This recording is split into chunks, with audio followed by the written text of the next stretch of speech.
Tiesos akibrokštai. Pratęsim atsakymą į klausimus. Today we'll continue answering questions. Vienas klausimas man pasirodė įdomus.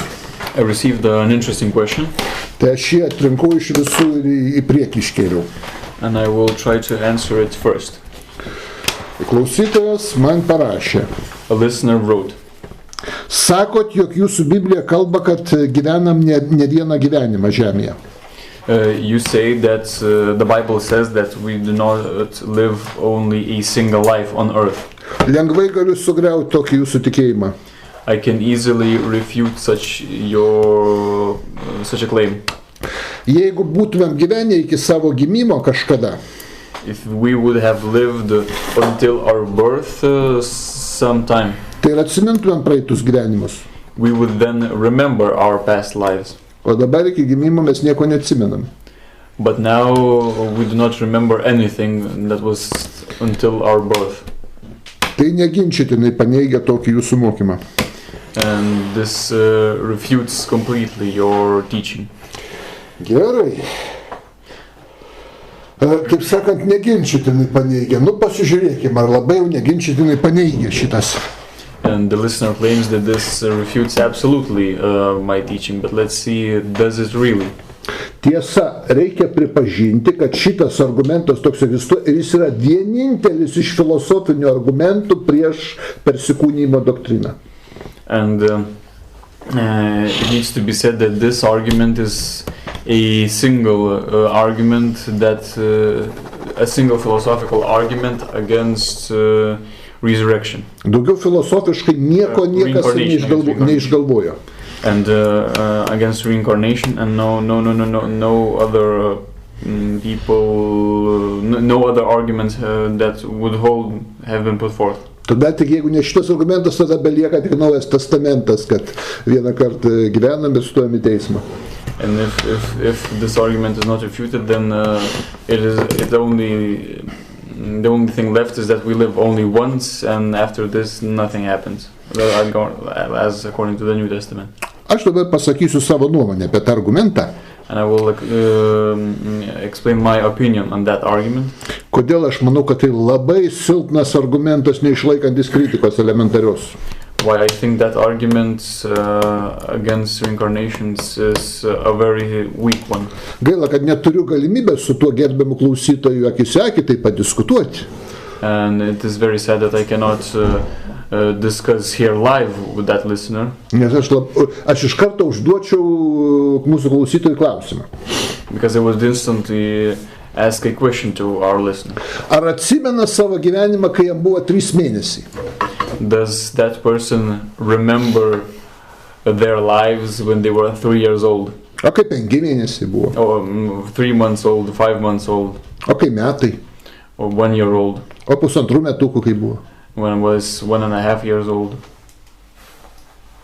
Aišku, kad atsakymas bus neatsimenu.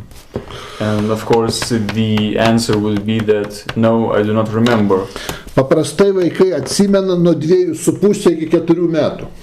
And usually kids start remembering from 2.5 to 4 years. Tik tai tą laikotarpį pradeda atsiminti. Vieni anksčiau, vieni 2,5, kiti vėliau, 3-4 net metų. Only from those years children start to remember, or even later. Tai vat pagal tokį mūsų klausytojų argumentą. And so according to such a argument that was put forth by our listener, Jis neegzistavo, kai jam buvo 5 mėnesiai. He did not exist when he was 5 months old. Jo nebuvo, negyveno jis. He did not exist because he does not remember. Juk argumentas skamba taip, neatsimenu, vadinasi, nebuvo to. And so this is very simply then the argument in principle sounds like this: because I do not remember, that did not happen. Ne, jeigu neatsimenant, tai nieko tas neįrodo, kad to nebuvo. But this is not the case, because if we do not remember something, it does not mean that it did not happen. Neatsiminimas nėra nebuvimas. And not remembering is not being. Jeigu aš, pavyzdžiui, turėčiau galimybę su gerbiamu mūsų klausytojų uždavusi šitą klausimą akis į akį, taip pakalbėti. And if I would have the chance to discuss live with that listener this topic. Aš jums taigi paklausčiau, ką jis veikia 2016 m. rugpjūčio 20 dienos vakarą. And I would instantly raise the question, what did you do in 2016, August 23 evening? Manau, kad dauguma neatsimintų. I think that the majority of the people would not remember what happened at that time. Aišku, 2016 metais, rugpjūčio 20 dienos vakarą, tas žmogus negyveno, jo nebuvo, jis neegzistavo. And therefore, because that person would not remember what happened at that day, at that evening, it means that that person did not exist then. Matot, neišlaikantis kritikos argumentas. And this argument does not hold a simple critique. Net ir nuo vėliau negu 3 metų mes iš savo gyvenimo vėliau atsimenam tik labai mažą dalį įvykių. Even when we grow old enough, after 3 years, when we're older than 3 years, we still do not remember everything. Ar jūs, jeigu rimtai pagalvotumėm, kiekvienas pamatytumėm, kad kas buvo prieš metus, prieš 2, prieš 10, prieš 15, prieš 20, prieš 30, mes atsimenam tik labai nedidelę dalį. And if we would really think about it, when we contemplate what happened a year ago, 2 years, 5, 10, 20 or 30 years ago, we remember only a very, very small part of those timelines. Vyko įvykių masė didžiulė per tuos metus. And in those times there were a great deal of events that took place. Jeigu mes dabar atminty pabandytam susidėlioti, mes ten labai nedaug atsimenam. But if we would try to now remember what happened, we would see that we only remember a few of those events. Tai išeitų vyko tik tai, kas atsimenam, ko neatsimint, to nebuvo nieko, neegzistavo gyvenimas. And it then would be the case that only those things happened that we can remember, and the things we did not remember did not happen. Na, koks silpnas šitas filosofinis argumentas. And you can see how weak is this philosophical argument. Ta mintis, kad jeigu neatsimenam buvusio gyvenimo, tai to buvusio ar nebuvo gyvenimo, tai nėra argumentas. And that idea, that argument that if you do not remember what happened in your previous life, it means that you do not have a previous life. This is a weak argument. Jeigu per išgertuvę žmogus neatsimena nieko, kas vakare vyko. And if a person was partying and was very drunk the evening, tai nereiškia, kad vakare nieko jis ir neveikia ir neegzistavo. Oi, nereiškia. Dar kaip egzistavo. And it is not the case that when that person was so drunk that does not even remember what happened the last evening, it does not mean that that person did not exist. Dabar žiūrėkim, mes šitam gyvenime neatsimenam savo daugumos įvykių, savo gyvenimo. And now look, even in our own lives, we do not remember the majority of the events. Neatsimenam dažnai, kas prieš kelis metus buvo. We do not remember what happened a couple of years ago. Kaip aš sakau, 2001 metais Liepos 16 dienos pusė 5 ką reikia. For example, in 2001, July 17, 5 a.m. Nu gerai, pusė 4. Or 6 a.m. O 8 ryto. Or 9 a.m. Turbūt daugelis iš viso nesimintų tos dienos. And the majority would probably absolutely not remember what happened that day, or not even talking about hours. O juk tai visai neseniai vykę mūsų gyvenime dalykai. But these are things that we did not, are not too old in our lives. Ir mūsų atmintis jau nebegali atgaminti. And our memory cannot recall these events. It is lost, absolutely. Kas prieš 3, kas prieš 2, kas prieš metus vyko, neatsimenam dažnai. We don't remember things that happened 2 or 3 years ago. We cannot recall them in our memory. Tai ar keista, kad žymiai senesnių įvykių mes neatsimenam? And then is it a surprise that we do not remember events that are significantly of older time? Ir dar reikia nepamiršti tokios smulkmenos. And one must not remember this subtlety, kad mūsų kūnas tada mirė, that our body at that time died, mūsų nervų sistema ir smegenys irgi pavirto į dulkes seniausiai. and our nervous system and our brain turned to dust. Ir dabar netgi naują kūną turim, naujas smegenis. And now we have a new body, a new brain. Dar tokią transformaciją pergyvenam, tai žinoma, kad dar mažiau mes atsiminsim. And so it means we suffered such a transformation, and of course we will lose memory in this process. Taip, kad, žinot, kaip kalba, sako, žmogus turėjo didžiulį stresą, čia tikras atvejis buvo Kanadai, didžiulį stresą ir dingo jam atmintis, nieko savo gyvenime nebeatsimena, net savo vardo. And this is an actual medical case in Canada, that a person experienced such great stress that that person even forgot his name, every single event of his life he forgot. Įvyko vidinis sukrėtimas, kad jis nieko nebeatsimena. It was such an internal shock that that person no longer remembered anything. Tai jis gali sakyti, negyvenau, manęs nebuvo, neatsimenu, manęs gyvenimo nebuvo.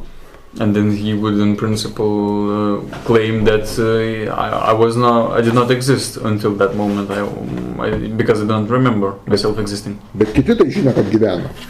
But others know that he lived. Taigi, matot, tas argumentas labai silpnas.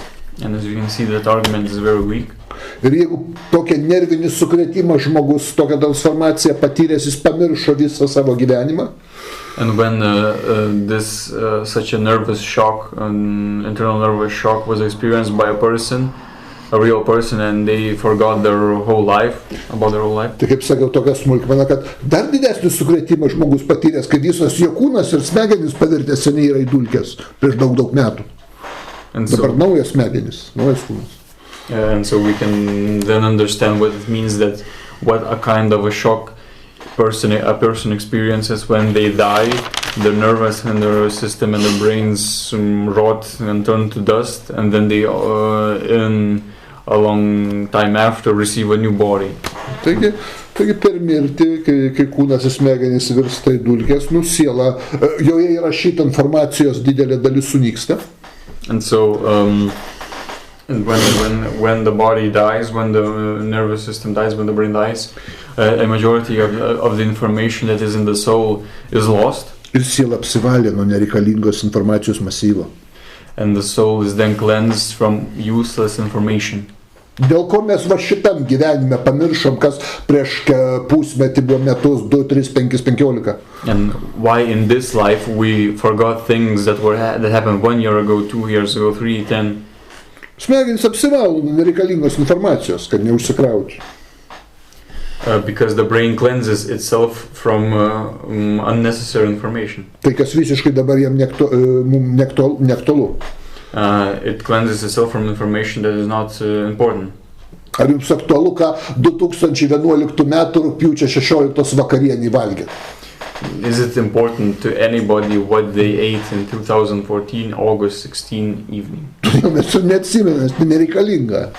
And therefore we do not remember these things, because these things are not necessary to remember for us. Ir to gyvenimą, visos tos smulkmenos ir peripetijos mums šitam nebereikalinga. Viskas, mes turim dabar kitą gyvenimą, kur mes dabar apsikrausim. Balasto kažkokiu, informaciniu. And so therefore, why is it necessary for us to remember things from our past lives that usually concern very minute and very detailed material things? This would only cause an informational overload, and would be not economical, an economical use of the mind's resources. O dabar aš pabandysiu filosofiškai įrodyti kitų gyvenimų ir cikliškumo realumą, kad tai buvo. And I will try to now philosophically prove that there were lives before this one, and I will try to prove the reality of this. Mes, remdamasi Bibliją, sakom, viskas sugrįžta, žmonės ir gyvūnai atgal. Ar žuvis, ar žmogus, ar kirminas, ar beždžionė, grįžta atgal iš gyvenimą. And we base ourselves on the Bible and say that everything returns to their own place. Even fish return to their own place. monkeys, people, everybody return to their own place again and again. Dabar pabandysiu įrodyti. And I will try to prove this.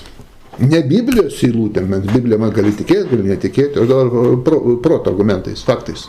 And I will not try to prove this by the Bible, because you can believe in it or not, but I will try to prove with reason.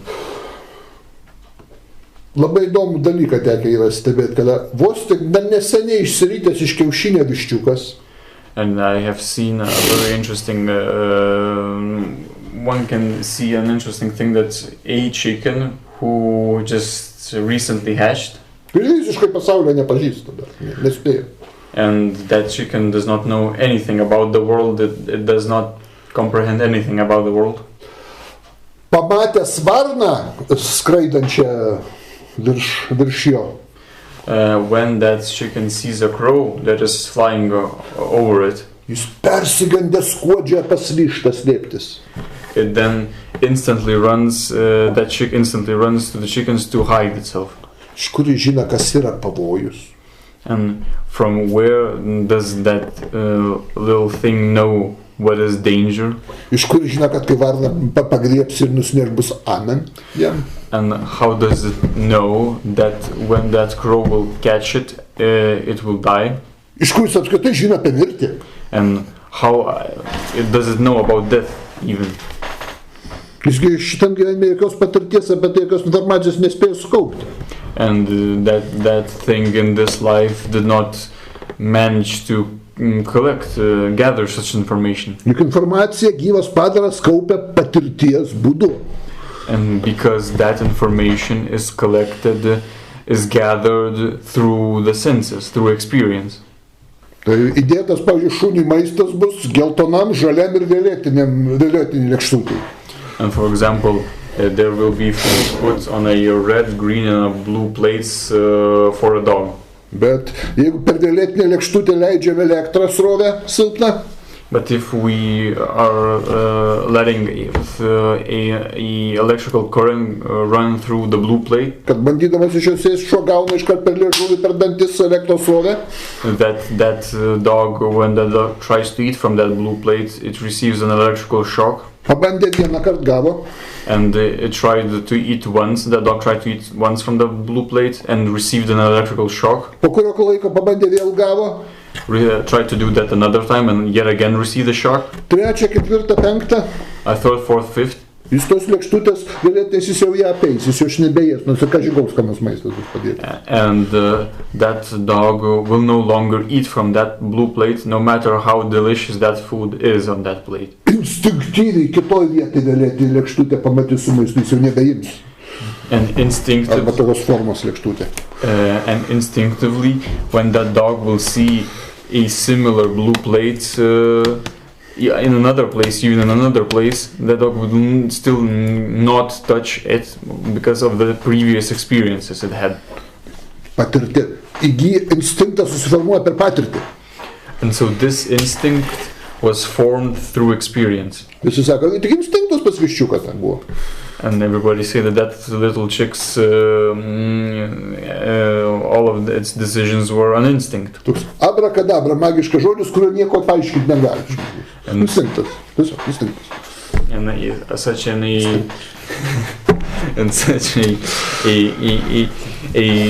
empty concept saying that instinct does everything, and by this not explaining what is meant by the instinct, just a empty concept used to try to explain everything, but it does not explain anything. Bet ankstesniuose cikluose matytas viščiukas turėjo patirties, kai tą varną nusinešė, užkapojo ir sulėse. But probably that little chick had a previous experience, an experience in their previous lives, what happened when that crow caught it. Toj viščiuko psichikoje, viščiuko sielai, pavadinkime, išliko ta informacija, kaip instinktas.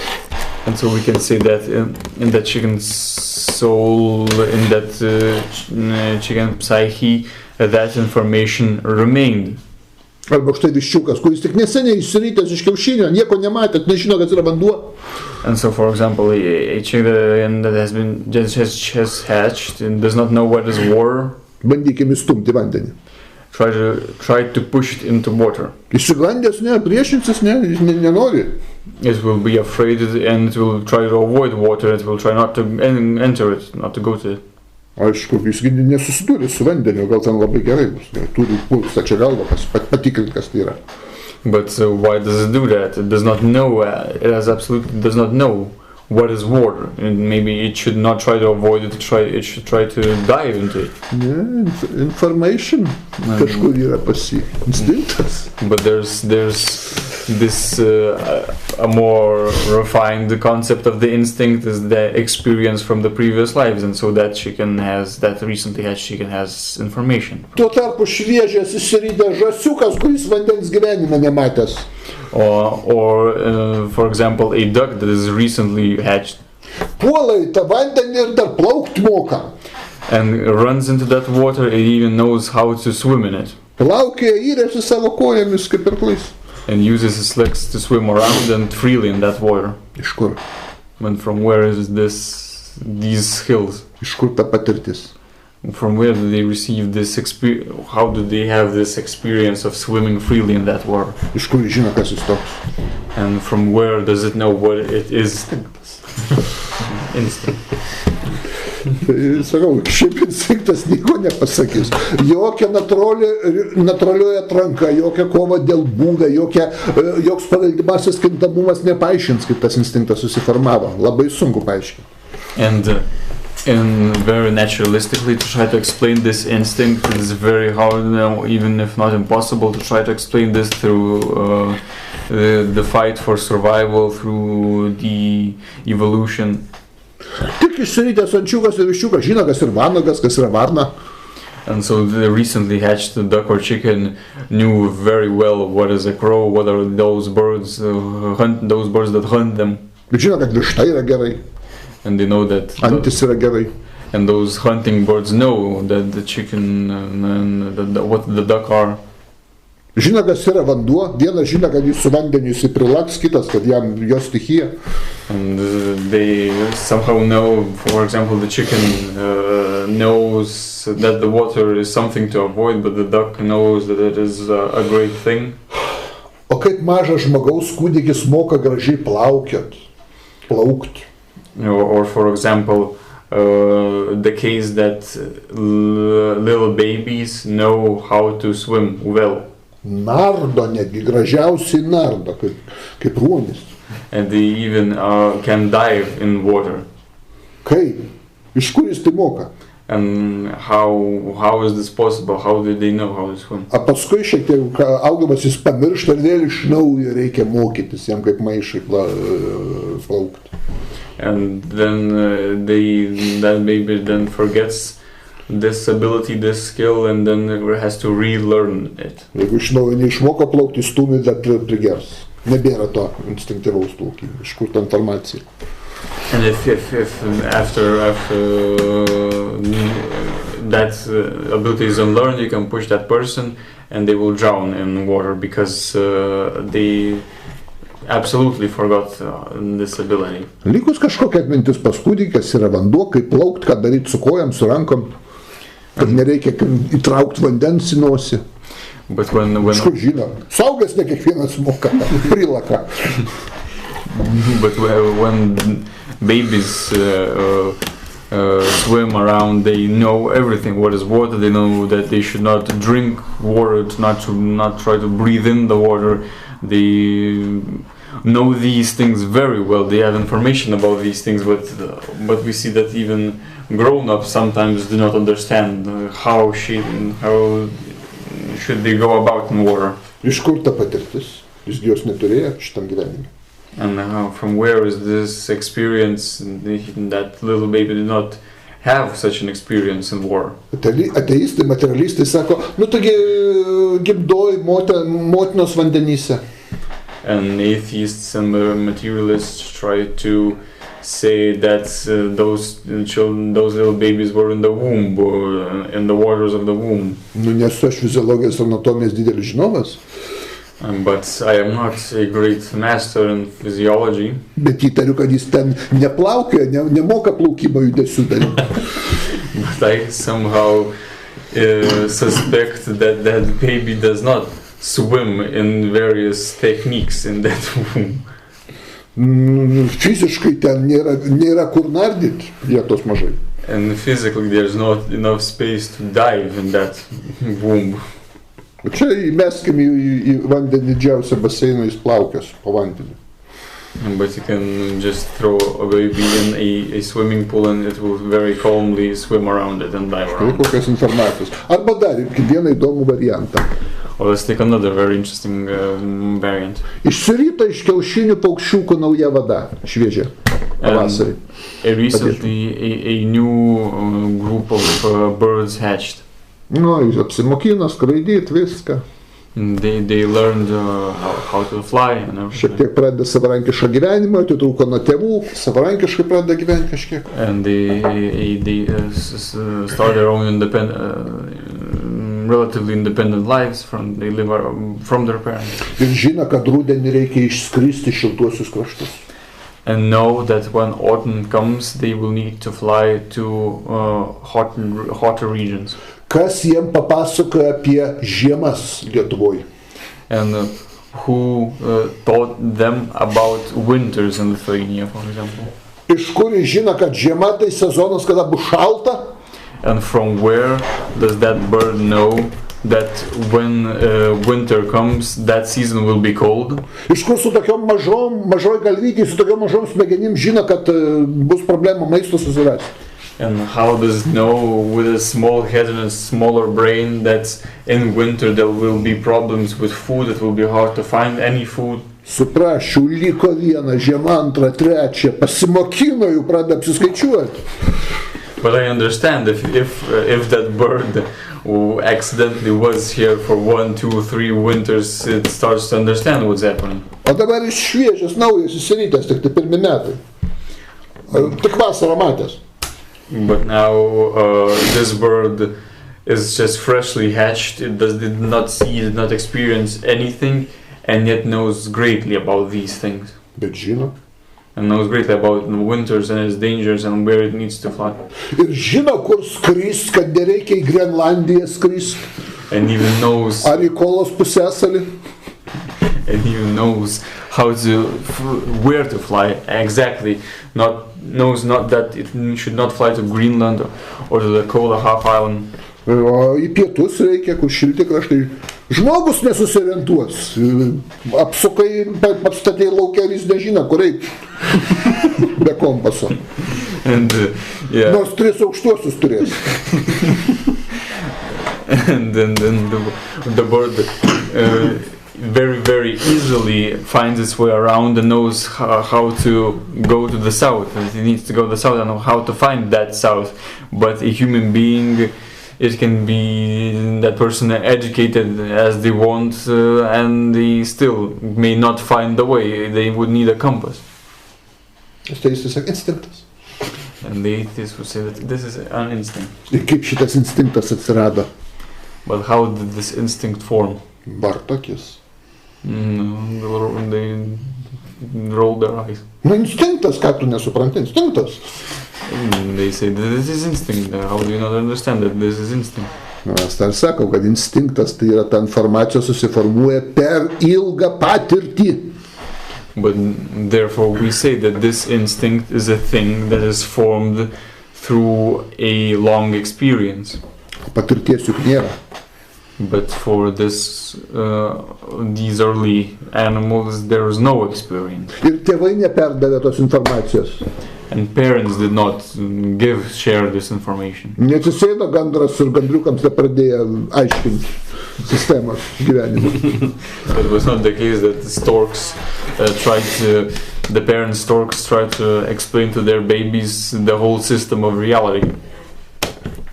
Daug tų žiemų ir vasarų gyventa pasirodo pas tą paukštį. But actually there were a lot of summers and a lot of winters that were lived and experienced by those birds. Patirtis yra, žinai, kad jau artėja tas laikas, kad bus šalta ir maisto trūks, reikia bėgti. And that experience teaches you that this will be very cold and there will be no food. Ir pabėgti bandyti, ir ton 1,5 tūkstančius kartų. And even try to run to find the way, the directions where to fly, or to the north or to the south. O supratai, toj pusėje šalta bus, nieko gero, dar šalčiau negu čia. And you will understand that if you would select one direction, for example, to the north, you understand that there will be even colder. Kitoj pusėje smėlis, akmenys, nieko ten nerasi maisto. Or if you go too far to the other side, then you will see only the desert and rocks and no food. O toj pusėje yra ir šilta, ir maisto gali rasti. But in the specific direction, if you go to the specific direction, you will then see that it is the weather is warm and you will find plenty of food. Žinot, paaiškinam dabar, kas yra instinktas, jeigu biologam kartais neaišku. Patirtis. Be dvasinių dalykų net biologijos nepaaiškinsim normaliai. And so we can explain to the biologists simply what is instinct. It is a experience. Okay. And without spiritual things we cannot even explain biology. Teko bendrauti su tokia biologija, mokslininkė. And I have discussed with the scientist and biologist. Instinktas. They just only said that there's instinct and nothing else. Ir visas aš manau, kad 30 kartų pakartoja tą žodį, bet taip ir nepaaiškina, iš kur, kaip susiformuotas instinktas pas paukštį. And the whole discussion was that the word instinct was repeated 30 times, but its genesis, how it formed, from where is it was not explained. Teko paaiškinti, kad jūsų tas sentistinis supratimas siauras, bet be filosofinio dvasinio, žinot, prastai, aš galiu padėti jums. I had to explain that your scientific explanations are too narrow and they are in need of philosophical and spiritual explanations. Įsižeidė už mano nuoširdžią pagalbą, sakė, aš plokščiažemis ir antivakseris. And they then were insulted for my help for trying to explain this, and they then claim that I am an anti-vaxxer and I am a flat earther. Nors tikrai manau, kad Žemė apvali ir sukasi apie Saulę ir manau, kad vakcina yra gerai. But even though I think that the vaccines are great and that the earth is round and is turning around the sun. Tai va toks mėgėjiškas bandymas paaiškinti iš, sakykime, biologinės pusės, neatnešant dvasinės informacijos. And this is only just an amateur explanation of trying to explain all the things only biologically without incorporating spiritual things. Nevalingas, instinktyvus, kas tas poreikis, kaip jis gal. Aš galiu pabandyti paaiškinti. And I can try to explain how this involuntary instinct appears. Žmogus mokosi groti pianinu. A person is trying to learn to play the piano. Pirštai pradžiai nesilanksto, jis ten kol nuspaus galvoja kiekvieną klavišą. And at first that person experiences difficulties trying to hit the right keys on the piano. Kol išmoks kokį tai kūrinį pagroti. And they are training a lot until they are able to fluently play a piece. Po kelių metų jis jau užsimerkęs instinktyviai groja. But after a few years, that person can instinctively, with their eyes closed, play absolutely freely that piece. Žiūrėk, kaip profesionalus pianistas. Pirštai laksto, jis susimerkęs kažkur medituoja. And you can see that for people who play the piano professionally, that the fingers are just running around, but they are with eyes closed meditating. Va, tai reiškia, atlieka savo grojimą instinktyviai. And this, mechaniškai. And this is what is meant when it is said that they play instinctively or mechanically. Beveik nevalingai. And almost involuntarily it goes so easy for them. Bet kol tie įgūdžiai nevalingi ateina, kiek reikia bandymų, nepasisekimų ir taip toliau praeiti. But how much time had to be spent experiencing failures, mistakes, some successes, until this finally came to be this involuntary great skill. Tai va ir visa ta informacija gyvom būtybėm, kurias mes vadinam instinktų, tai va taip atėjo. And so the whole information that we call instincts this is how those beings, all living beings, received it. Atsineša patirtį iš buvusių. Jie aišku yra miglota. And they carry experience from their previous lives, and of course these are not distinct experience, not so clear. Nei žmogus, nei gyvūnas nežino iš kur tai, iš kur neatsimena to gyvenime, bet patyrė informaciją. And those animals, and people often do not remember from where are those skills of theirs, why are they successful in one area and not in others. Per didžiulę daugelio gyvenimų patirtį. But it is through these instincts come through a huge experience of life. Per milijonus sėkmingų ir nesėkmingų bandymų ir ieškojimų. Through millions of successful and unsuccessful tries. Kol išdirba savo variantą, va tokį tinkamą. Until they fleshed out their variant, their specific variant that is correct. Bei jeigu einant prie konkrečių tokių mokslinių faktų. And if we touch on concrete scientific facts, tai mes negalim sakyti, kad praeitų gyvenimų žmonės absoliučiai neatsimena. We cannot claim that people do not remember their previous lives. Egzistuoja žmonės, kurie prisiminė savo buvusius gyvenimus. There exist people who remember their previous lives. Dažniausiai vaikystėje. Dažniausiai vaikai. And it is most often the case with children in childhood. Jeigu imkim dabar ne kokią tai plokščiažemius. And for example, if we would not take some kind of flat earthers, bet Kanados ir JAV psichiatro, but a psychiatrist of Canada and USA, Virginijos universiteto profesoriaus, the professor of Virginia University, Jano Stevensono tyrinėjimus, John Stevenson's researches. Rimtas psichiatras, and he's a very serious psychiatrist. Rimtas tos srities specialistas, a very serious specialist in those topics. Kuris tyrinėja tą reiškinį praeitų gyvenimo atsiminimus. And who researched those people who remember their previous lives, this phenomenon of remembering previous lives. Ir tai paskatino pereiti pilnai į parapsichologijos sritį, į mūsų sritį, kuo mes susiemam.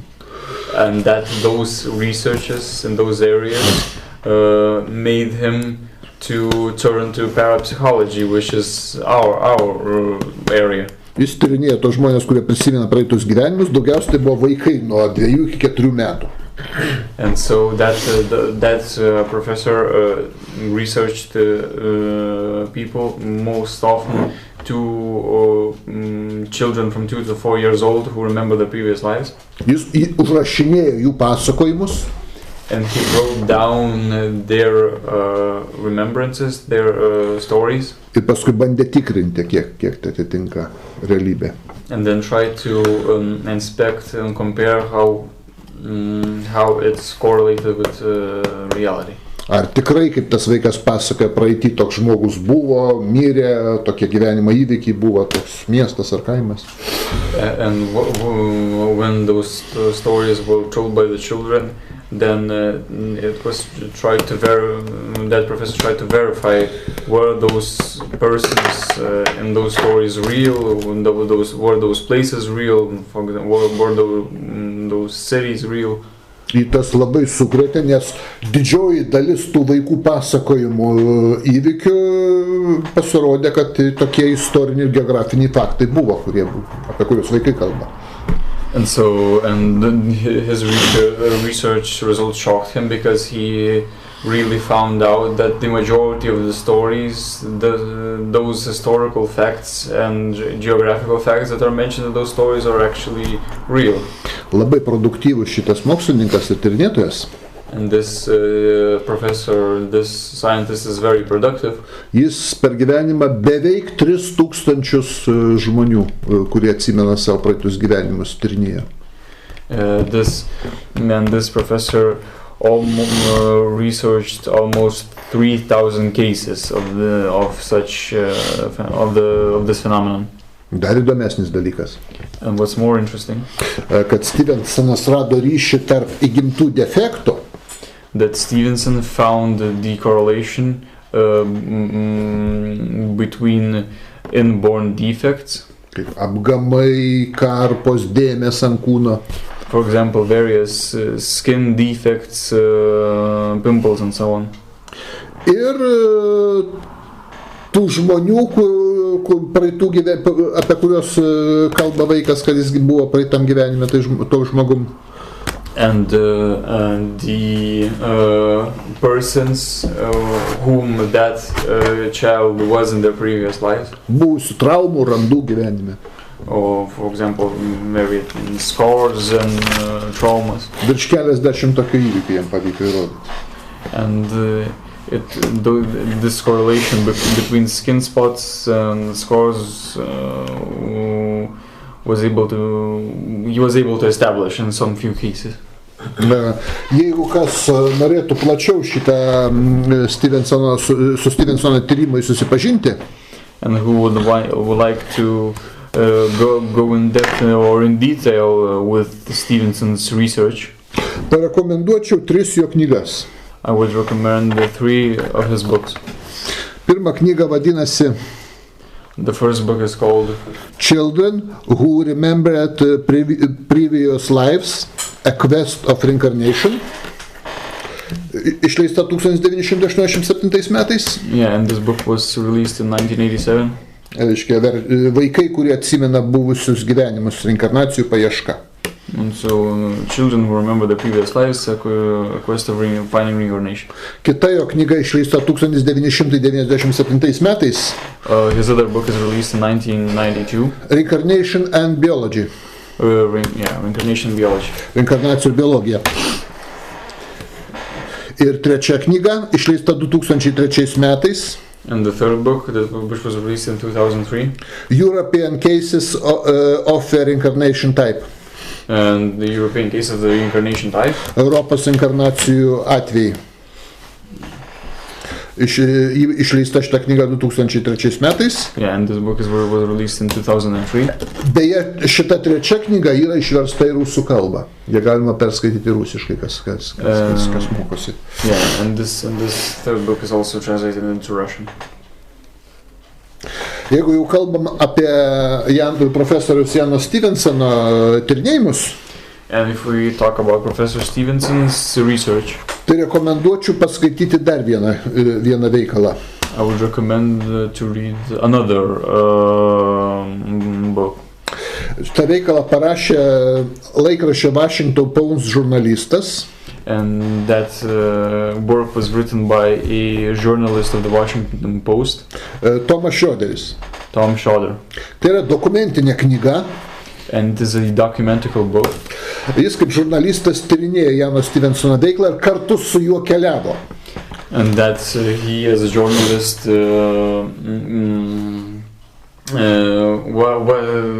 was following the research of Stevenson. Kaip žinot, ne taip paprasta surasti vienoj vietoj, kad ten būtų atsimenančių daug tos gyvenimus.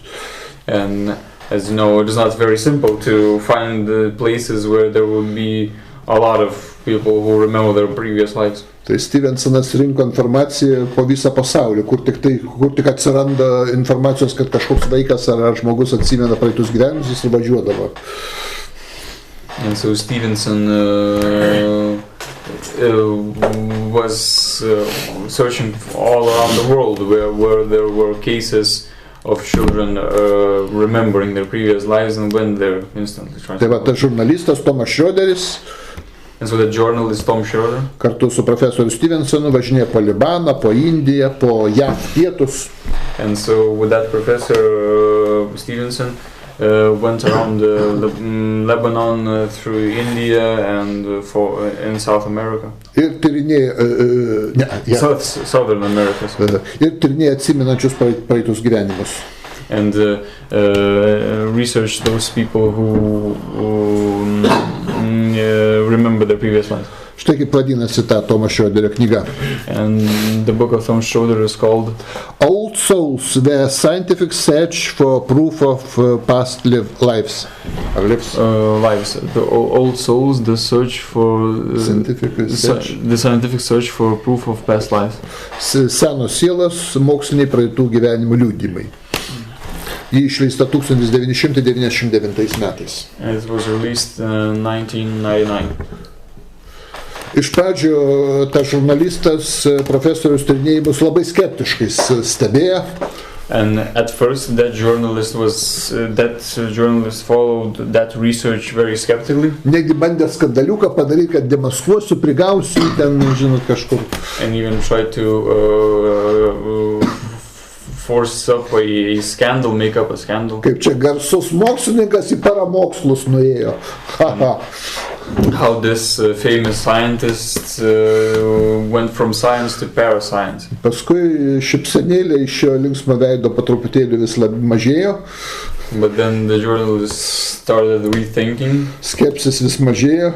The skeptical position grew weaker. Kol jis pats tapo arčiu buvusių gyvenimų, reiškia, šalininkų. Until that journalist himself then became sided with those who believe in the previous lives. Kalbant apie mokslinį tyrinėjimą praeitų gyvenimų. And talking about a scientific research into previous lives. Dar vieną įrodymą galima paimti, kuris vadinsis regresinė hipnozė. One other proof can be put forth for the previous lives, which will be called the regressive hypnosis. Įvedama žmogus į hipnotinę būseną. A person is put into a hypnotical state. Ir liepiama jam prisiminti ir papasakoti apie savo buvusį gyvenimą. And it is commanded to that person who is in the hypnotical state to talk about their previous life. Nemaža dalis žmonių atsimena savo buvusių gyvenimą. And not a small amount of people remember, actually, when they are commanded to do that, they remember in that state. Šioje srityje yra labai daug tyrimų padaryta. And in this area there is a lot of research done. Ko gero garsiausias šios srities specialistas. And probably the most famous specialist of this area. Australijos psichoterapeutas Peteris Ramsteras. And the Australian psychiatrist Peter Ramsden. Jis šituo regresinės hipnozės metodu tyrinėja daugiausia Australijos namų šeimininkės. And he, with his method, he researches Australia's home wives. Kurios iš žemyno, iš šalies nebuvo niekada išvykusios. And they were never, did not go beyond the continent. Bet hipnozės būsenai. But in their, in the state of hypnosis. Jos pasakoja apie savo gyvenimus 18-19 amžiai. And those housewives talk about their lives in 19th or 18th and 19th centuries. Su daugybė detalių. With a lot of detail. Kurios susijusios su praeities vietomis, su praeities žmonėmis. Which are associated with the people of the past, with the places of the past. Taigi Ramsteras labai daug tokių pasakojimų hipnozės būsenų užrašė. And Ramster wrote down a lot of these stories when they were in a hypnotic state. Ir 1983 metais And in 1983, jis su vietiniais istorikais užsiėmė archyvų tyrinėjimu. He, with the local historians, tried to inspect and research the archives. Ieškojo faktų, ar patvirtins šitų žmonių pasakojimus hipnozės būsenai, ar paneigs. And they were trying to find out whether those archives, whether those historical facts would confirm these stories told by those people or not. Šalia daug ten paistalų hipnozės būsenai buvo, daug kas ir paistė. And among those nonsenses which were told in those hypnotic states, because there were a lot of nonsenses told in hypnosis. Vis dėlto buvo rasti seni žemėlapiai, kuriuose nurodyta keletas išnykusių kaimų. Nevertheless, there were maps found where there were marked towns that were no longer present. Apie kuriuos pasakoja hipnozės būsenoje esantis pacientai. About which it was talked by those people who were under the hypnosis. Didžioji dauguma geografinių ir istorinių duomenų atitiko. And so the majority of those stories, the historical and the geographical data fit. Dabar jeigu mes kalbėsim apie šitą regresinės hipnozės metodą, and if we would talk about this method of regressive hypnosis, nors jis puikiai pagrindžia ir rodo, kad gyvenam ne pirmą kartą, and when it perfectly proves that we do not live a single life, vis dėlto jo naudoti dažnai arba bent jau nespecialistų nerekomenduojama. To use this method of regressive hypnosis is not recommended. A very liberal use is not recommended, or a use without a specialist. Nes šitas metodas pacientams nėra saugus. Because this method is not safe for the patient. Užfiksuota nemažai psichologinės žalos pacientams. And there was also recorded a lot of the psychological damage to the patient. Todėl, pavyzdžiui, Izraelio sveikatos apsaugos ministerija rekomenduoja susilaikyti nuo regresinės hipnozės taikymo. And for example, therefore, the health ministry of Israel recommends to avoid the using regressive hypnosis. Bet to ir mūsų gyvenime mes randam nemažai atvejų patvirtinančių cikliškumą. And even in our own daily lives we find a lot of cases who confirm the cyclical nature. Kaip nuojauta. As some kind of a predetermined feeling of a thing. Kaip déjà vu reiškinys. Intuition, déjà vu. Tai va tiek būtų galima atsakyti šitą klausimą mūsų gerbiamam klausytojui. So this is all for that question. Ir dar turim biškutį laiko, tai dar vieną apologetinį klausimą paimkim. And let's take another apologetic question. Kaip suprasti 22 psalmės pirmą eilutę ir nuo 14 iki 17? How can we understand Psalms 22? Pirmą eilutę. The first verse. Ir nuo 14 iki 17. And from the 14th to the 17th. Juk tai akivaizdi pranašystė apie Jėzų. Because it is a absolutely clear prophecy about Jesus.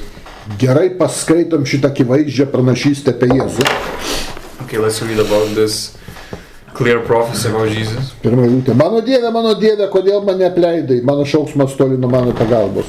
My God, why have you forsaken me? Why are you so far from helping me and from the words of my groaning? Na, nesunku suprasti, ką krikščionys galvoja. It is not very difficult to understand what the Christians are thinking here. Jesus ant pagalio juk šaukia, Eloi lema sabachthani, mano Dieve, kodėl mane apleidai. Because Jesus shouted out some similar words. Toliau šito 22 psalmė nuo 14 iki 17 eilutės klausytojas nurodo. Now, in this very same psalm, the 14th and 17th verses. Aš išlietas lyg vanduo, išnarstyti visi mano kaulai, mano širdis kaip vaškas ištirpęs krūtinėje.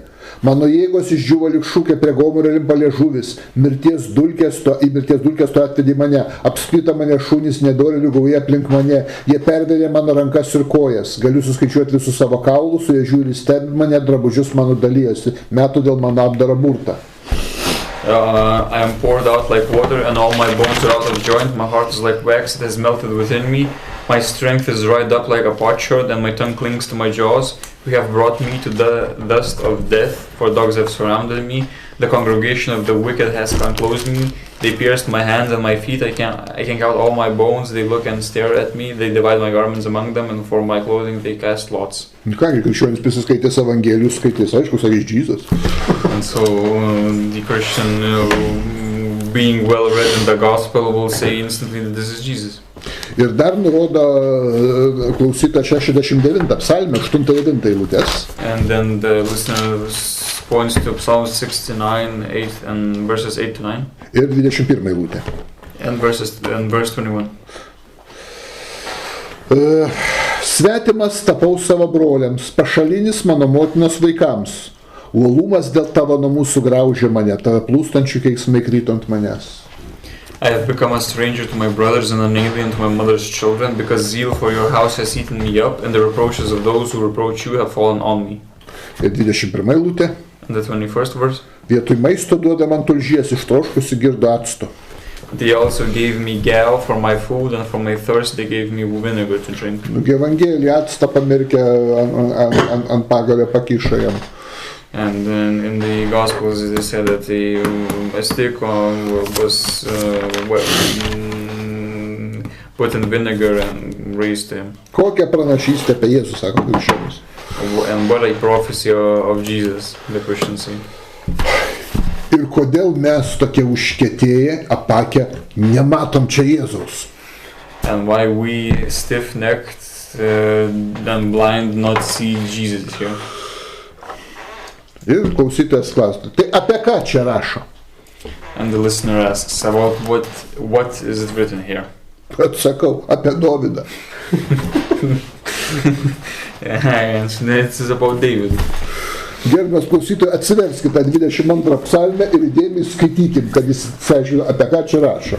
And let's see the 21st psalm and about what is written here. Skaitykit psalmės preambulę.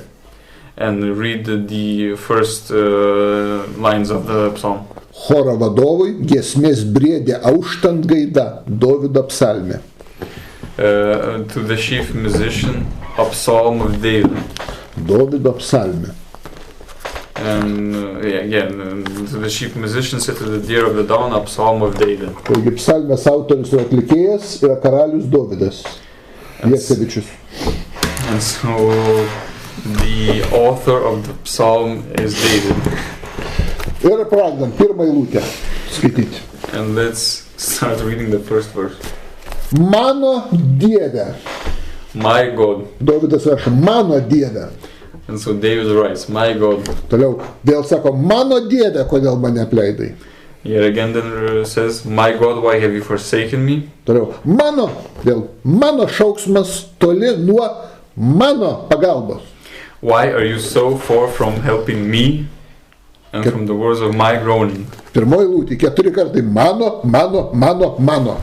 So we see that in the first verses there's a lot of mentioning of the noun me, my, I. Dovydas rašo apie save. Mano. And so we see that this David is writing about himself. Antra eilutė. The second verse. Mano Dieve, šaukiuosi tavęs dieną, bet tu neišklausai, ir naktį aš nenutylu. Oh my God, I cry in the daytime, but you do not hear, at the night season, and I'm not silent.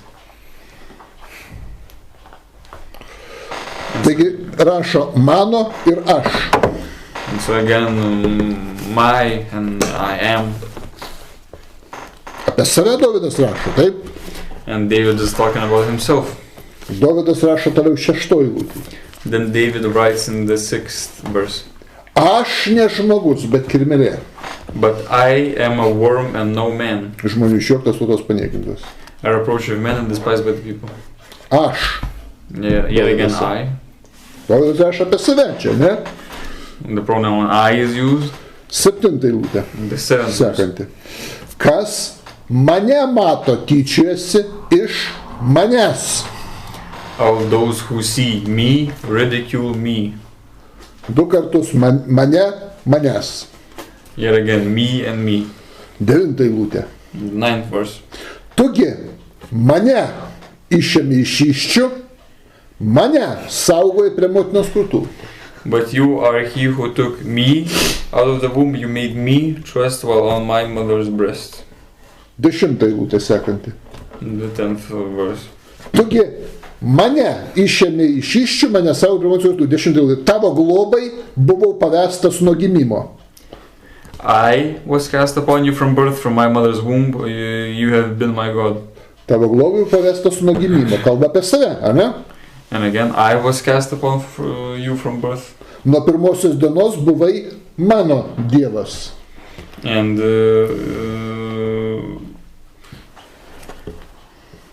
from the first day you have been my God. 11 eilutė, sekanti. And in the 11th verse. Nebūk toli nuo manęs, nes bėda yra arti. Be not far from me, for trouble is near. Sekanti 12 eilutė. Daug veršių mane apstojo. Bašano jaučiai mane apspito. Ne Jėzų, mane, sako. Not Jesus. Many bulls have surrounded me, strong bulls of Bashan have encircled me. And yet again, me and me, David is talking about himself. 13 eilutė, sekanti. The 13th verse. Jie išsižioja prieš mane, tarsi plėšrus raumontis liūtas. They gape at me with their mouths like a raging and roaring lion. 14 eilutė. Aš išlietas. Aš išlietas, sako Dovydas, lyg vanduo. And I am poured out like water. I, David, am poured. Išnarstyti visi mano kaulai, mano, sako Dovydas. And all my bones are out of joint, says David. Mano širdis kaip vaškas ištirpęs krūtinėje. Mano, ne Džizo. My heart is like wax, David's heart. David says, not Jesus. Sekanti 15 eilutė. And the 15th verse then. Mano jėgos išdžiūvo lyg šūkė. Prie gomurio limpa liežuvis. Ne Jėzui limpa liežuvis, man, sako Dovydas. My strength is dried up like a potsherd, and my tongue clings to my jaw. 16 eilutė. Apspito mane šunys. Nedorių gaja aplink mane. Jie perveria mano rankas ir kojas. For dogs have surrounded me, the congregation of the wicked has enclosed me, they pierced my hands and my feet. Sekanti 17 eilutė. Then the 17th verse. Galiu suskaičiuoti visus Jėzus kaulus. Ne, savo kaulus. I can count all my bones, not Jesus' bones, but my bones. O jie žiūri ir stebi Jėzų. Ne, mane stebi, rašo Dovydas. And David writes, they look and stare at me, not at Jesus. Drabužius Jėzus dalinasi. And do they divide the garments of Jesus? Ne, 18 drabužius mano dalinasi. Meta dėl mano apdaro burtą, sako Dovydas. And then David says in this 18th verse, they divide my garments among them, and for my clothing they cast lots. Ir 19 bet viešpate, nebūk toli nuo Jėzaus? Ne, bet viešpate, nebūk toli nuo manęs. But you, O Lord, do not be far from me, not from Jesus. Ar Jėzaus stiprybė skubėk man padėti, toliau rašo? Ne. And will Jesus' strength help Jesus? Ne, mano stiprybė skubėk man, ne Jėzui padėti, man. Oh, my strength, hasten to help me. Nuo kardo gelbėk mano sielą, iš šuns letenų mano gyvybę. Second eilutė. The 20th verse deliver me from the sword, my precious life from the power of the dog. Nuo ko gelbėk? And from whom? Nuo kardo. From the sword. Jis buvo suimtas, jam grėsė mirtis. Nukirstas kardu turėjo būti. Because he was locked up and he was to be executed with a sword. Kas Jėzus su kardu vaikėsi? And who was chasing after Jesus with a sword? Tai Jėzus tą bandytą Petrui davė kardą, kad jisai ten sužeidė vyriausio kunigą tarną garbingą. And Jesus gave the bandits to then hurt the highest priest. O čia Dovydas sako, mane su kardu, čia Jėzui netinka, Jėzus su kardu nieks nesiveikia. And David says that deliver me from the sword, but this does not fit for Jesus because nobody chased after him with a sword. 21 eilutė toliau. The 21st verse. Iš liūto nasrų gelbėk ir nuo stumbro ragų išgirdęs išvaduok mane.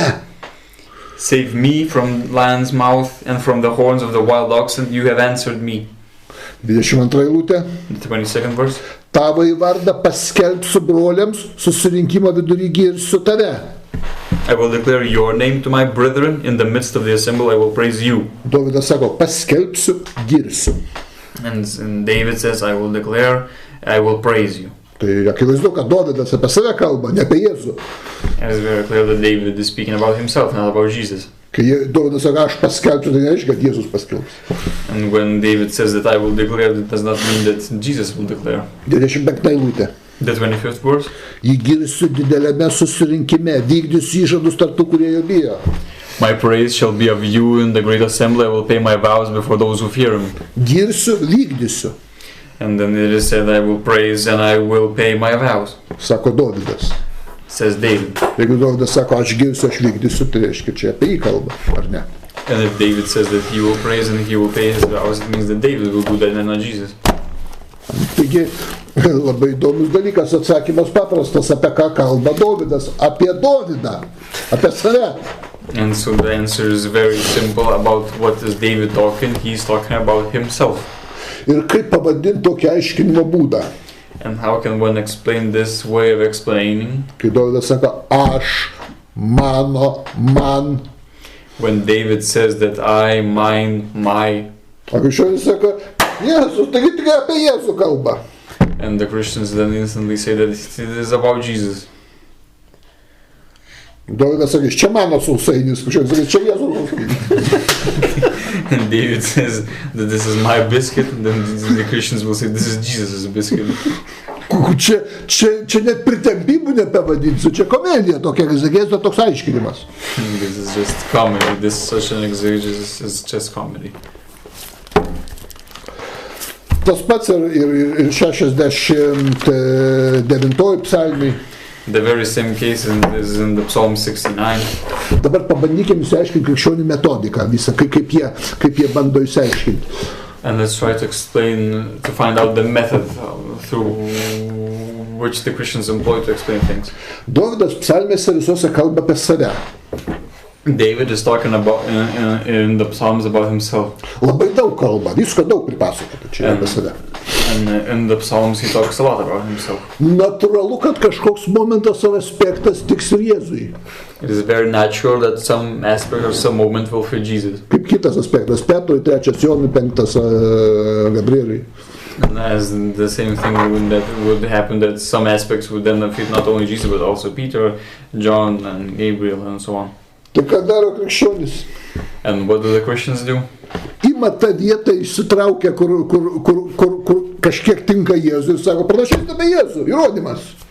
And they just take some kind of aspect, some kind of moment from the text that somehow fits Jesus and say that this is the prophecy about Jesus. A jau ta vieta, kur jau nebetinka Jėzui, atičiau apie Dovydą. But then when there's a place that does not fit Jesus, then they say that this is about David. Pailiustruosiu. And I will illustrate how they do this. Dovydas daug čia kalba apie save. David is talking a lot about himself here. Ir krikščionys sako, čia jis apie Jėzų pranašauja. And the Christians say that he's here prophesying about Jesus. Bet Dovydas kalba apie tą, apie kurį kalba, kad tai labai nuodėmingas žmogus. But when David is talking about that person, he's talking that person is very sinful. Vietomis net neišmintingas. And in places even not wise. Krikščionybė tai netinka, kuris krikščionybė, juk Jėzus be nuodėmės labai išmintingas pagal juos. But the Christians didn't understand that this is not fit because Jesus, according to them, is without sin and very wise. Dievas sukūrė. And God with a body. Tai tas kur nuodėmingas, čia bus čia Dovydui tau, čia apie tave bus, arba ta eilutės dalis, kur jau tinka kažkur drabužius dalinasi, čia susėsiu. And so they then easily explain that when it is talked about the garment, my garment, it is not David's garment, but it is Jesus' garment.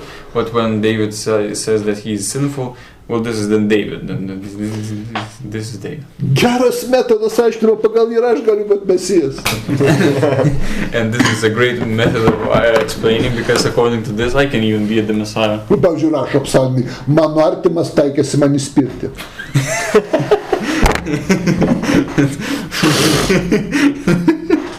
And for example, it is written in the Psalms that my relative tried to kick me. Buvo tokiu atveju mano gyvenime. And such cases were present in my life, and why am I not the Messiah then? Jie persekioja mane nekaltą. And they say that they are searching for my life when I am not at fault. Ir ne vienas atvejis. And this was not the case, not a single one. Va, kad ir paskutinis dėl Ukrainos accountą ištrynė. Not even recently when my account, because for Ukraine was deleted. Žinokit, daugiau netiks negu Jėzui. And these psalms would fit a lot more than for Jesus, to me. Aišku, su kardu manęs niekas nebandė užmušti, bet tai čia Dovidui. Of course, nobody tried to go after me with a sword, but this is for David.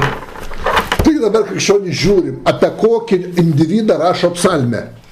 And so, dear Christians, let's see about what individual it is written about. Apie nuodėmingą. About a sinful individual. 25 psalmė, atsiverskit krikščionys. And so, dear Christians, let's see the 25th psalm. Atsiverskit 25 psalmę ir pulkit ant kelių visi krikščionys. So the 25th psalm. 7 eilutė. The 7th verse. Užmiršk mano jaunystės kaltes ir nedorybės. O Viešpatie, atmink man dėl savo gerumo pagal savo gailestingumą. Do not remember the sins of my youth, nor my transgressions. According to your mercy, remember me for your goodness' sake, O Lord. Kodėl čia, kai sako mano, krikščionys sako čia apie Dovydą. And why is it the case that when here it is said the Christians say that this is about David? A jau 22 psalmė, kur sako mano arba man, čia apie Jėzų.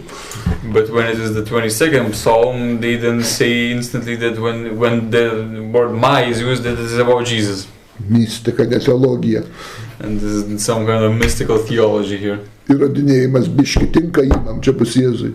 They try to argument that if this somehow fits a little, then this is Jesus. Bet kad ir to pačio psalmė kita vieta jau nebetinka, čia bus Dovydui.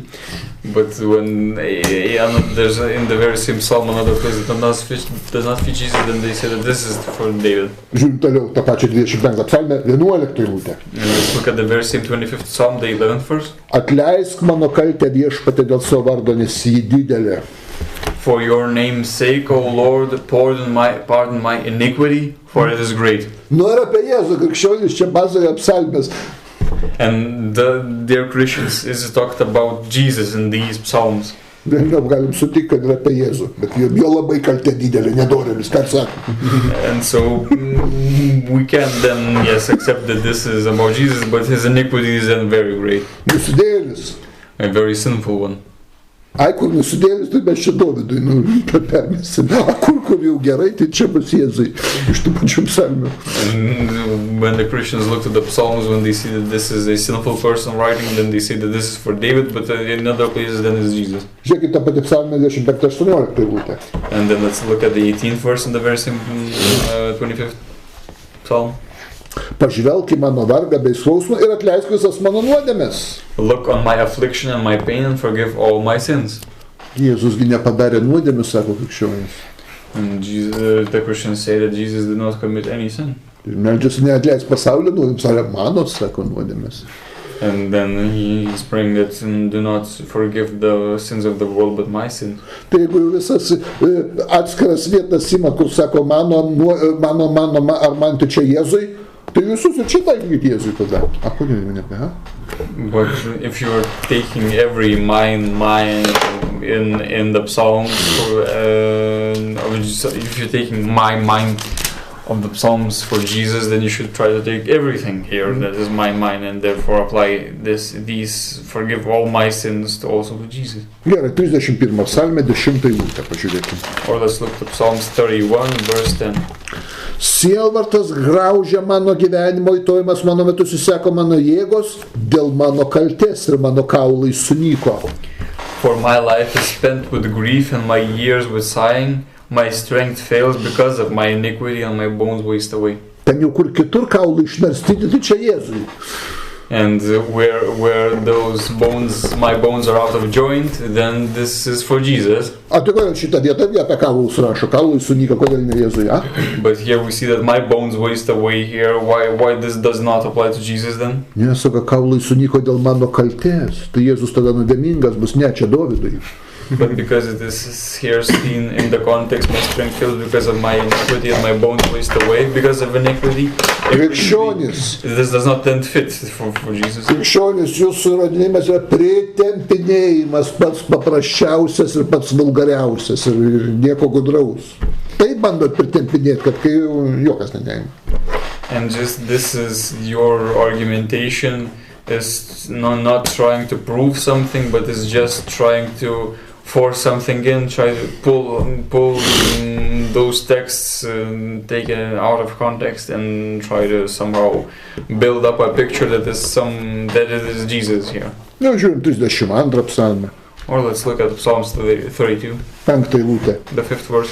Savo nuodėmę tau išpažinau ir savo kaltės neslėpiau, tariau išpažinsiu savo nusikaltimus viešpačiui, tada atleidai mano kaltę. I acknowledge my sin to you, and my iniquity I have not hidden. I said I will confess my transgressions to the Lord, and you forgave the iniquity of my sin. Nu, tas individas, apie kurį pasakoja psalmės Jėzus, krikščionis. And is that person who talks in Psalms, is it Jesus? Ai ne, kur Jėzui netinka, tai ne Jėzui. But no, this does not fit Jesus, but then therefore we're not talking about Jesus here. Bet ir kai kurios vietos Jėzui tinka, tai čia įrodymas bus Jėzaus. But some places fit for Jesus, therefore this is the proof for Jesus. Nu, aš ir sakau, kai kurios vietos ir man tinka. But I say the very same fashion that some places fit for me. Belieka tik nusipirkti asiliuką Jeruzalėje, jo viskas, įrodyta mano mesenystė. And here I can fit some places in the Psalms to myself, and then I need to buy a donkey, ride it into Jerusalem, and my messianism will be confirmed. Nieko, bet krikščionis taip įrodinėja Jėzų. Jėzus neslujoja, viskas jisai mesijas. But this is funny, but the Christians actually try to prove Jesus in this way. Žiūrėkit, 38 psalmė. So let's look at Psalms 38. Paskaitykim nuo 3 iki 5 eilutės. Let's read from verses 3 to 5. Aha, kodėlgi čia jau nebe Jėzus, a? And why is this not Jesus here? Nebėr nieko sveiko mano kūne, va, apie kryžiavimą, taip? And there is no soundness in my flesh, so this is about the crossing here.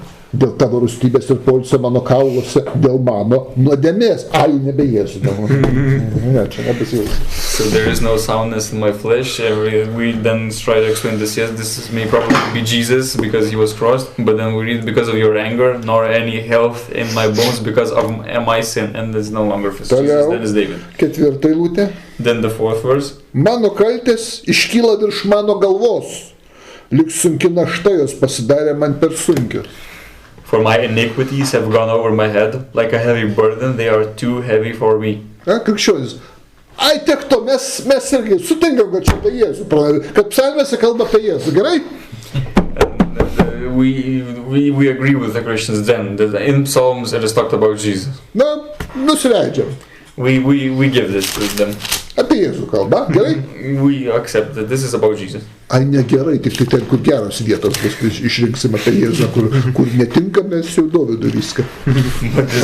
But this does not fit because they will try to pull this trick off that there are only several places that fit for Jesus, other places are only for David. Čia jūs vadėt įrodymų.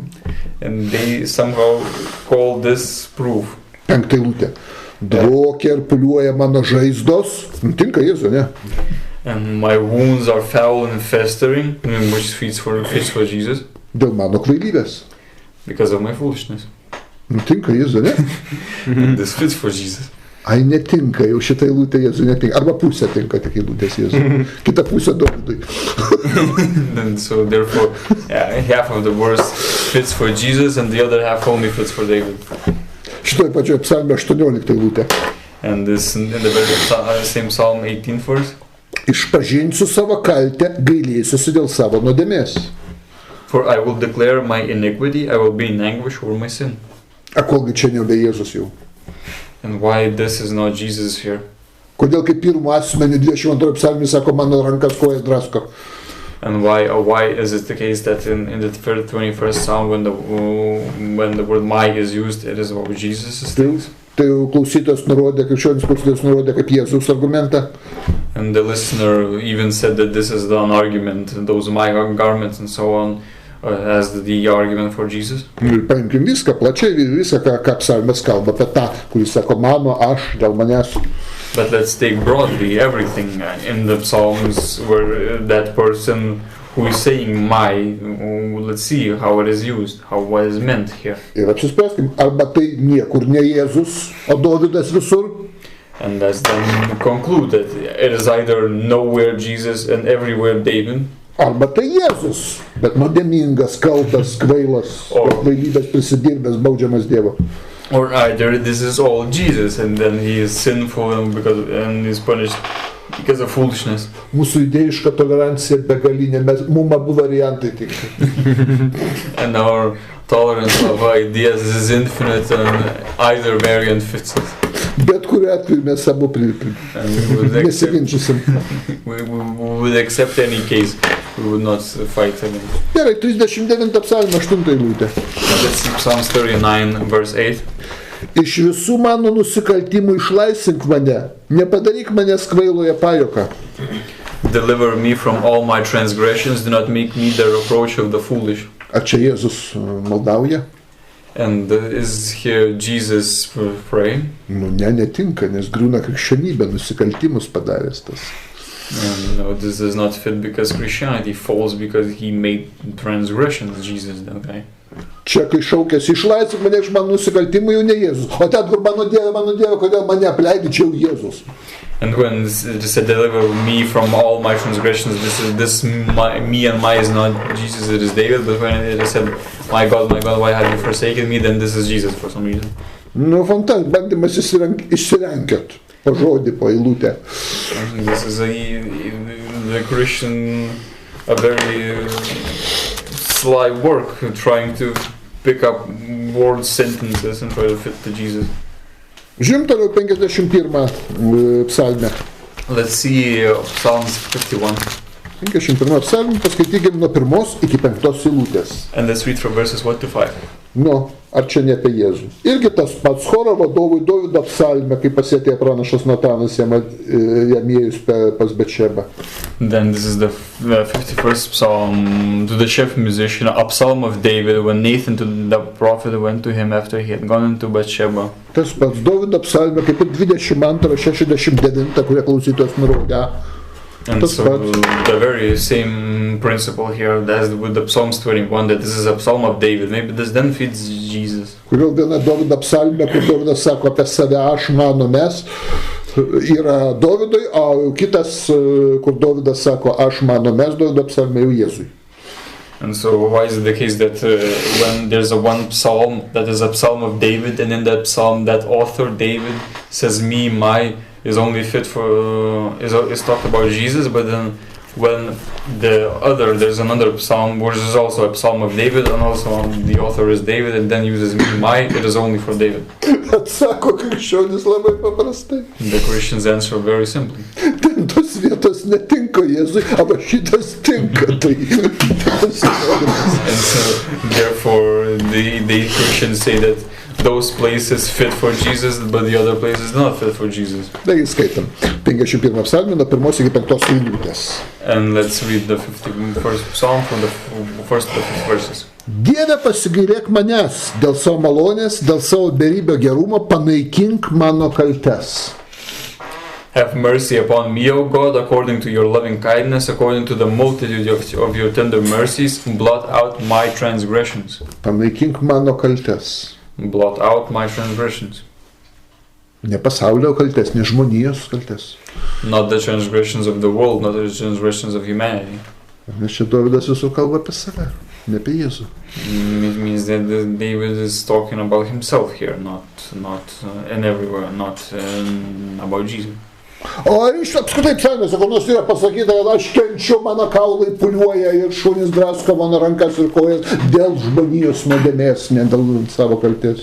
Aš iš pasaulio kenčiu, atperku. And is it the case that in the psalm somewhere it is said or talked that this suffering, these burdens that David experiences, he experiences because of the sins of the world, of the humanity? Nėra psalmėse to. But such things in the Psalms are not present. Bet tai krikščionys jums netrukdo visų čia Jėzų matyti. But this does not obstruct the Christians from seeing Jesus everywhere. Antra eilutė. The second verse. Visai nuplauk mano kaltę ir apvalyk mano nuodėmes. Wash me thoroughly from my iniquity and cleanse me from my sin. Nu kaip tas subjektas, kuris, apie kurį pasakoja psalmės, gali būti Jėzus.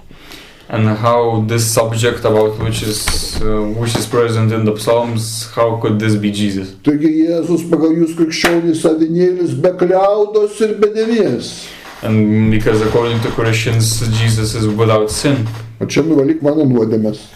And here we see that in the second verse, they said, wash me thoroughly from my iniquity and cleanse me from my sin. Tik Jėzui netinka, bet labai puikiai tinka Dovydui, nes Dovydas, kaip žinot, nebuvo labai jau taip nepadaręs nuodėmių.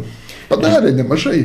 And as you know, this does not fit for Jesus, this fits for David, because David did commit sins. Išpažįstu, trečia eilutė sako, išpažįstu savo nusikaltimą. Mano nuodėmė visada yra su manim. For I acknowledge my transgressions and my sin is always before me. Nu netinka psalmė šitas apie Jėzų, ar ne? And these psalms still do not fit for Jesus. Toliau, ketvirta eilutė. The fourth verse. Tau vienam nusidėjau ir padariau piktą tavo akise, tu teisingai teisi ir teisingą sprendimą darai. Against you only have I sinned and done this evil in your sight, that you may be found just when you speak and blameless when you judge.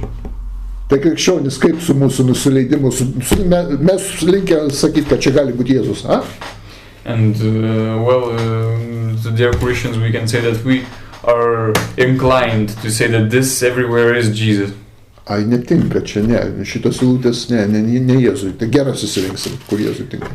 But somehow you do not accept this idea, and you still then insist upon trying to select out random texts, random verses that fit Jesus. Ir penkta eilutė vyšnė ant tortos, kuri rodo, kad negali čia būti apie Jėzų psalmėse kalbama. And so the fifth verse is just a cherry on top, which just shows that in the Psalms the subject about which it is talked about cannot be Jesus. Štai aš gimiau nuodėmingas ir nuodėmiai mane pradėjo mano motina. Behold, I was brought forth in iniquity, and in sin my mother conceived me. Be gimtosios nuodėmės pradėtoji mergelė nuodėmiai pradėjo Dievą kūne, be nuodėmės esanti. And so a virgin mother without sin, without fail, had begun God without sin. Netinka Jėzui, ne? And we see then that if we read the fifth verse, this does not fit to Jesus. Taip ir matau krikščionis, kratačius galva pritančius, netinka. And yes, when I even see the Christian heads that are here shaking and saying, no, this fifth verse does not fit to Jesus. Mes įsirinksim tik tas vietas Jėzui, kurios tinka. We'll only select those places where it is fit for Jesus. Ir pavadinsim tai įrodymu. And we'll call it a proof. Šitą pati psalmę 9 eilutę dar paskaitykim 51 psalmę. And let's read in the 51st Psalm 9th verse. Nugręžk savo veidą nuo mano nuodėmių ir visas mano kaltes išdirdyk. Hide your face from my sins and blot out all my iniquities. Na, tas lietuviškas žodis nugręžk, tai veidą. Nusuk veidą, nukreipk veidą, nugręžk veidą. Nu, tiek to. Dabar grįžtam prie 69 psalmės, kur mums klausytas dar nurodė. 69 psalmę, kad 21 vietoj maisto duoda man tulžies ištroškusi girdo acto. And let's see Psalm 69, where it's talked about the vinegar. 9 eilutė, uolumas dėl tavo namų sugraužė mane. And because the 9th verse, because zeal for your house has eaten me up, and the reproaches of those who reproach you have found me. Čia taiko Jėzui. Nu gerai, aprašo Evangeliją, išvaikė jis su bizūnu, išvaikė žmonės, ten gyvulius išvaikė ir nebuvo sugraužtas. But we remember that in the Gospels he drove out people, drove out animals, and he did not experience reproach. Evangelijose kalba, kad jau anksčiau jį norėjo nužudyti kitą laiką. And the Gospels just talk about that those reproaches did not fall on him, but they were inclined to kill him before them. Tai gerbiamas krikščionis, mūsų klausytojas, 8, 9 ir 11 sako, čia 69 psalmė yra įrodymas pranašystė apie Jėzų. And so the listener says that in the Psalms 69, the 8th, 9th verses are proof of Jesus. Mielas krikščionė, o perskaityti visos psalmės nereikia? But dear Christian, do you not think that you should read the whole psalm? Jūs sakote, kad šita psalmė kalba apie Jėzų? You say that this psalm talks about Jesus? Gerai, 5 eilutę skaitom. Let's read the 5th verse. Tas, kuris čia sako, aš pirmą asmenį, jūs sako, čia Jėzus, žiūrėkit, 5 eilutę skaitom. And let's read the 5th, that person who says, my, me, let's read the 5th verse. Dieve, tu žinai mano kvailystę ir mano nusikaltimai nepaslėpti nuo tavęs. Oh God, you know my foolishness and my sins are not hidden from you. Sudata krikščionis ties suranka apie Jėzų pranašystę 69 psalmė. Mums tinka. And yes, I agree, this is absolutely great. We agree that this prophecy is about Jesus. This Žinoma, objektyvumo dėlį čia Dovydas, bet mes tinka Jėzus. But objectively this is David's, but we agree, we then consent, we say that this is about Jesus. Ir Jėzus čia išpažįsta, kokias aš čia kvailystės padariau, Dieve, tik tu žinai, kiek aš čia kvailysčių esu padaręs. And then we see in the Psalms how it is repented, how many foolishness have been done, how many sins were committed. Pritariam, iš tikrųjų padaręs. We accept that, we agree that Jesus did do foolish things and a lot of them. Ir mano nusikaltimai nepaslėpti nuo tavęs. And my sins are not hidden from you. Lietuviškam vertime tai dar geriau, nesako net nuodėmės, o nusikaltimai.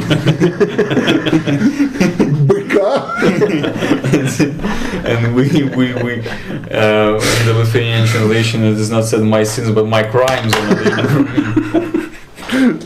Taip, kad mes sutinkam, kad čia tas ir paskui gavo tulžies ir atstupą gerai tinka. And then yes, we then agree. If we say that this whole psalm is for Jesus, we agree that this is also for Jesus. Ar netinka krikščionis, ar jums tinka, va ten, kur iš troškusio man duoda tulžies ir atsto, čia bus Jėzui, o kur mano nusikaltimai ir kvailystė, čia bus Dovydui. But then the Christians say that this, well, they gave gall for my food and when I was thirsty they gave vinegar. This is for Jesus, but then the whole crimes and things are all for David. Čia nepritempinėjimas. And this is somehow not stupid. Tai pasakykit, kaip tada pritempinėjimas turi atrodyti. Jeigu čia nepritempinėjimas. Kaip tada atrodo pritempinėjimas, nes man įdomu būtų, kaip jūs suprantu. And very interesting to hear from Christians how would their argumentation, trying to pull texts would look like if they say that what they are doing is not just random pulling of texts and trying to force your opinion. Ir dar vienas klausimas pamąstymui krikščionis. And so another question for the Christians to think. Jeigu čia sako, tasai, kuris kalba vietoj maisto, duoda man tulžies ir ištroškusi girdo acto. When it is said that they also gave me gall for my food and for my thirst they gave me vinegar to drink. Man čia Jėzus kalba per Dovydą, taip? And this is Jesus talking through David, yes, me, my. Tai žiūrim, kas toliau. Jūs stalas jiems pastais te pavirsta, te temsta jų akis, 28 eilutė, 27-28 eilutė toliau sako, tegu vis gausėjų kaltės, te neįeina jie į tavo teisumą, te būna išbraukti iš gyvųjų knygos ir teisiųjų sąrašuose, te nebūna jų vardų, nes aš esu vargšas ir kenčiu. Let's then read on to this other verses. Add iniquity to their iniquity and let them not come into your righteousness. Let them be blotted out of the book of the living, not be written with the righteous, but I am poor and sorrowful. Tai čia Jėzus prašo, kad kaltės nebūtų atleistas jo persekiotojams, taip? And here Jesus is asking that the iniquities of his enemies would not be forgiven. Tai kokia velnio kryžius sako, oi, neskaityk tėvėms, todėl jie nežino, ką daro. And then why did this Jesus is shouting on the cross saying that do not count this as for the sin because they do not know what they are doing? Tai rodo, kad netinka Jėzui, čia prašo Dievo keršto. And these psalms just show because these psalms shows that this does not fit for Jesus because these psalms are asking for vengeance of God. Evangelijų personažas atleiskim, tėve, sako, oi, neįskaityk kalčių, čia sako, įskaityk kaltes. And the Gospels it is said that do not count these sins, do not count them in because they don't know what they're doing. But in the Psalms it said count in and count his iniquities and his iniquities. Nežinau, krikščionys visgi turi dvi Jėzaus prigimtis, dievišką ir žmogišką. I do not know. Maybe the Christians have two natures of Jesus, the human and the godly one. Viena pačia žmogiška sako, tegu jų kaltės tai buvo atleistos, dieviška, oi, tegu būtų atleistos. Ir apie Jėzuje toks susišizofreninis. And then Jesus' human nature is saying that they commit vengeance and reward them for their sins, but there's his godly side then is saying that do not do that, do forgive them for their sins, and this schizophrenia ensues. Ar kaip kitaip jūs kažkaip sakė, būtų labai įdomu, jūs parašykit, papasakokit, kaip jūs tą matot šitą situaciją. And dear Christians, you should write about this. It would be very interesting to know how you see this whole situation. Net ir padiskutuot būtų įdomu gyvai. And it would be very interesting to discuss live these things.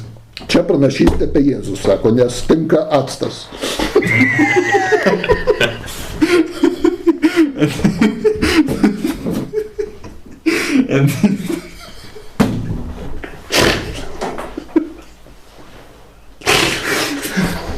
And they say that this fits because the vinegar fits here. Bet netinka meldimas bausmės ir kad neatleistų kalčių. But the praying for rewarding of their sins to those enemies does not fit. Nes Evangelijų personažas prašė, kad neįskaitytų kalčių, nes jie nežino, ką daro. Because those sinners, because in the Gospels it said that do not reward sinners for their sins because they do not know what they're doing. Tai kaip čia krikščionys, tą monologą tekstą, kur su actu Jėzuje visą kitą duoda.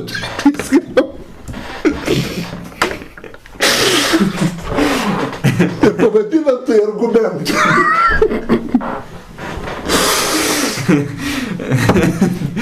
And then we just cut out the part where it said that when it is talked about vinegar, cut out that one part, and the rest we just say that it's David, and then we call it an argument. Jūs krikščionys, aišku, neįsižeis, kad aš taip linksmai žiūriu jūsų tuos įrodymus. And the Christians don't get insulted that I'm looking in such a way to your proofs. Bet kaip sakoma, kaip sako charizmatai, mėgsta tą eilutę, džiaugsmas viešpati mano jėga. But as the charismatic sects like to say that fun and joy is strength in God. Taigi, va tokios problemos su tais įrodinėjimais jūsų Jėzaus matymais visais čia. And so these are the problems with you seeing Jesus as here. Tiek, kiek jūs ten tų nuotrupų Jėzui bandot prikerti ir kai kas beveik tinka. And so when you try to cut out texts and fit them to Jesus and sometimes do that successfully. Tai žinau tikrą atvejį. And you know a true case. Kai žmona vyrui padavė sumaišė su mineralinio acto butelį. And that's when a wife gave accidentally instead of water some vinegar. Čia tikras atvejis. And it is Kaune. And it is a real event in Lithuania. Tai ko jis ne mesijas, iš troškų supirda acto. Tinka. And why is that person not the Messiah? Because you received for his thirst vinegar. Vadikai Jeruzalė nusisinamavai asliuką jo į pervertus viskas. O sana to vidas. And that person can just go to Israel to rent a donkey, ride it, and be called the Messiah. O kad nekaltai mane sužeidžia, rašo. Or that it said that I am wrongfully injured. Dieve, kiek sumaišytų žmonių, kiek nekaltai ką primuša. But there's a lot of people, tons of people who are wrongfully, without fault punished. Tokių nuotrupomis bet ką Mesiją gali radinėti, bet visas kontekstas, kaip aš žiūriu, netinka, turi viskas suveikti, viskas tinka ir logiškai, harmoningai kalbėti apie tą asmenį. Viskas, kas čia rašoma, tinka idealiai Dovydui. Nu nepasakysit, kad čia kažkas Dovydui netinka, Dovydo psalmėse. Jis rašo, mano kaltė, mano teisybė, mano ištikimybė, mano liūdėsis. Viskas tinka Dovydui čia. And when you carry out fragments from the Psalms, you can prove anything, but you must see the whole context, see the whole totality, the whole unity of these Psalms, and then through it have a logical and harmonious understanding of it, and that this is David and this is only about David. These Psalms are about David, not about Jesus. Ir iš Dovydo kalbos, kuris kalba, pasakoja apie save, atskiri fragmentai ir Jėzui gali tikti, aišku.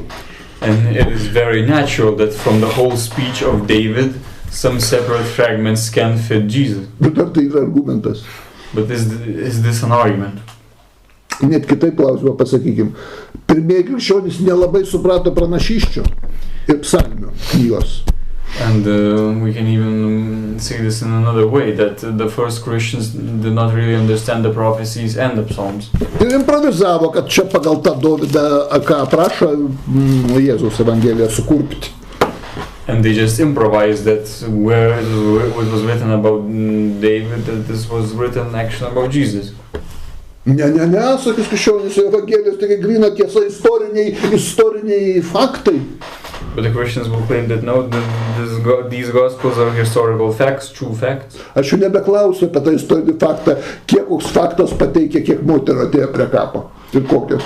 And I will not try to talk about facts in the Gospel, because I will not even raise the question how many women were present near the grave. Vienas istorinis faktas, kad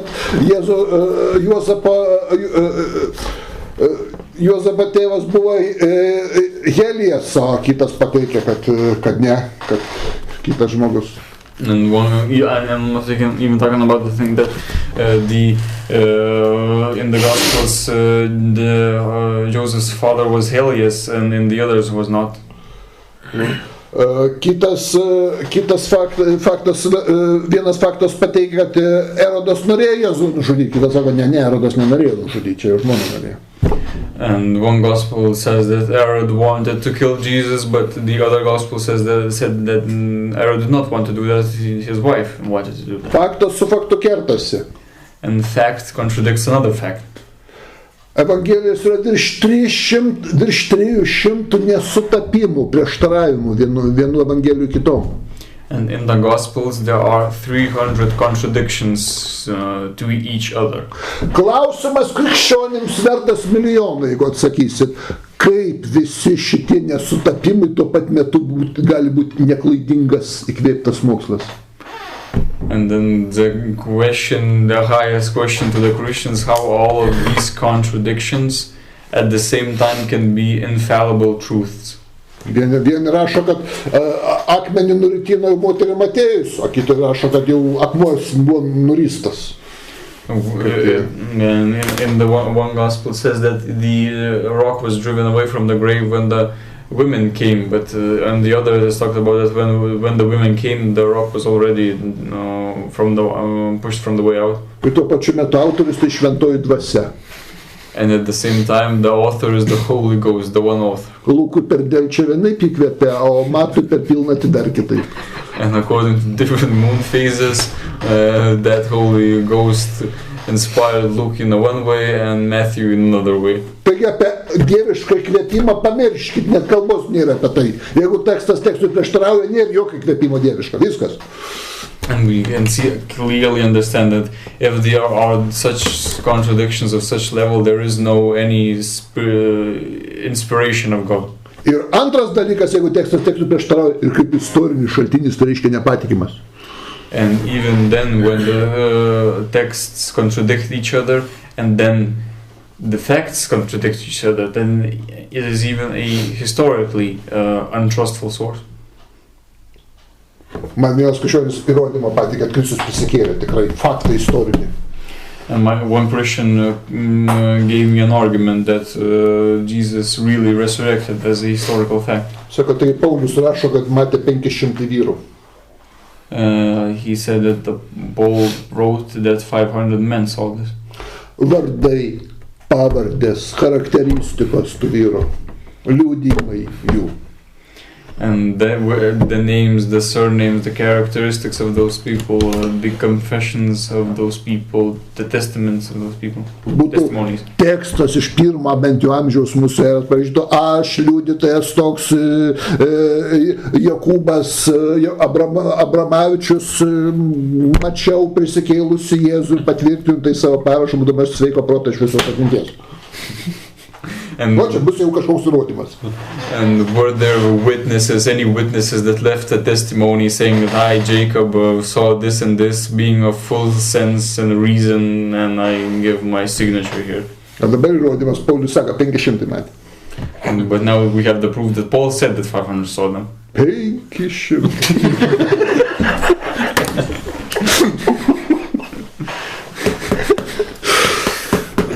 Krikščionybė tokia. Gerai, tada į klausimus pabandykime atsakinėti.